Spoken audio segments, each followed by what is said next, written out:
Hi and welcome back to my channel.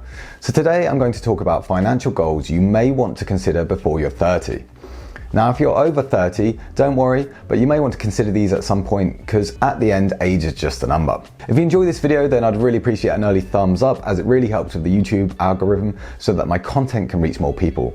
Also, please subscribe and press the bell icon to be notified of the latest videos as I upload new content every week on personal finance, investing and how to reach financial freedom. Please note the information in this video is not intended to be investment advice, and if you want investment advice, you should seek a licensed professional. Also, past performance is not indicative of any future results. So my first bit of advice is to save more, whether it be 2%, 5% or 10% of your income. I personally recommend to automate it so that it comes out of your savings each month on the first day you get paid, then you won't spend it accidentally. Start investing as young as possible for compound growth. Stupidly, when I was younger, I got told by a bank that their minimum amount for investments was 10 or 100k. I can't remember exactly what figure it was, but at the time it was a figure I definitely didn't have. So I just presumed the whole of the stock market was inaccessible unless I had this amount of money. And at this point, a lot of these brokerages that we see online nowadays weren't so heavily advertised, and some of them definitely didn't even exist. So instead, I invested in fixed term deposits, which are high interest savings accounts, which while they are safe, the returns were pretty poor and are amounts of like 1% max per annum. Now, if you don't know what you're doing with investing, then first of all, you probably want to hit the subscribe button and check out my channel. But secondly, you don't even need to pick individual stocks, and instead you can invest in an index fund which will track a stock market index like the S&P 500, which is the equivalent of you buying 500 of the biggest companies on the US exchanges in one share, so you get exposure to all of them at once. I also didn't know index funds existed before quite a way into my investment journey, and over a large number of years, these return around 7 to 8% per annum.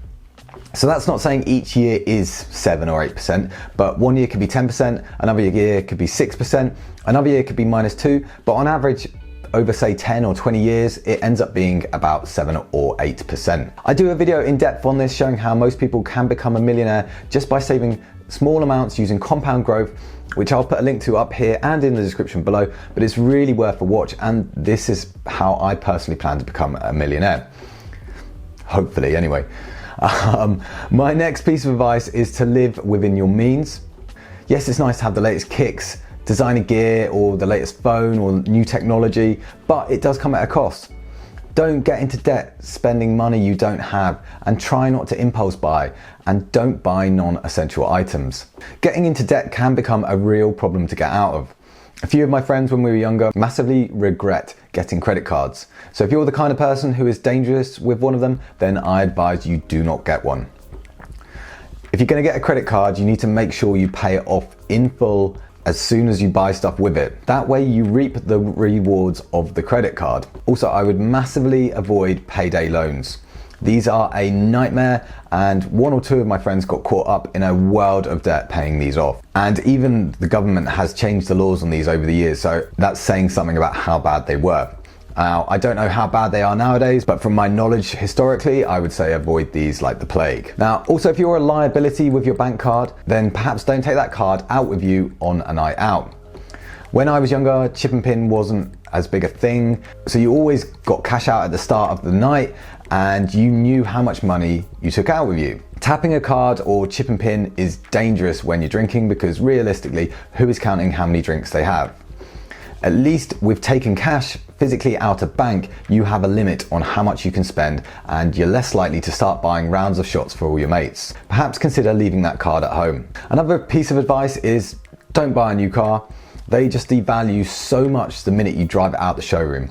We are talking thousands of pounds gone from the value of it the second it leaves that showroom.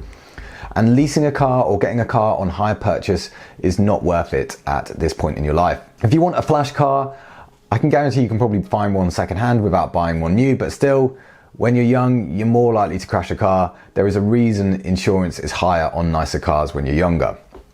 Another thing to bear in mind is while you may see a nice, cheapish, flashy secondhand car like a BMW or a Mercedes or something similar, they do look great, but bear in mind the parts to repair these can be sky high. So you may want to consider this before deciding to buy one. Another piece of advice for before you reach 30 is to save an emergency rainy day fund. Now, different figures are thrown around with this, but generally 6 months to a year is recommended. Life is unpredictable and often throws you a curveball you don't expect. So having some cash on hand to deal with these situations is a massive benefit because you don't want to have to take out loans and get stuck in a world of debt. This money should be readily available in, say, a savings account.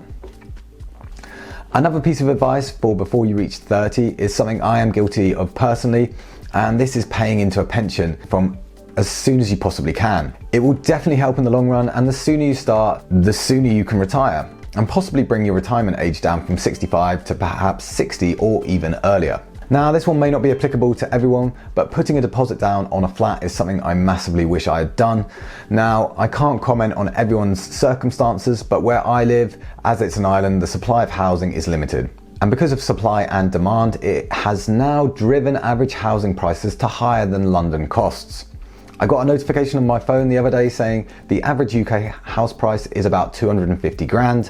Where I live, you would be lucky to get a 1-bedroom flat for that and would most likely be a studio, which is just ridiculous. Most of my friends who put a deposit down in their 20s have firstly not been paying off someone else's mortgage, but have been paying off their own. Plus, the value of their property has massively increased. So while it may not be something you're considering doing straight away in your early 20s, it's definitely something to consider later on.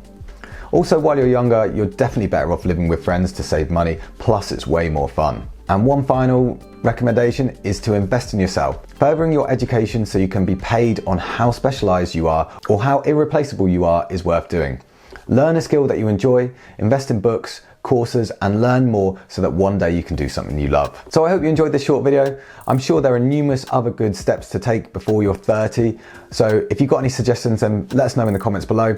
Also, if you've got any questions, then feel free to leave them below and I'll do my best to get back to you. If you found this video helpful in any way, then please give it a thumbs up as it really helps support the channel. Also, for those of you interested in signing up to eToro and haven't already, then there's an affiliate link down below this video where if you do sign up, then I will get a kickback and it doesn't cost you anything extra, but it really helps support this channel. So why not give eToro a go before depositing any real money, as they will give you a demo account with $100,000 of virtual money where you can experience all of the features like copy trading without losing any real money. Also, if you want to learn more about how eToro works or more about personal finance or investing, I have numerous videos on my channel, so I recommend you check them out. So please subscribe and press the bell icon so you don't miss out on any future updates. It's been Ollie from Get Geek Finance. Thanks for watching, and I'll catch you in the next one.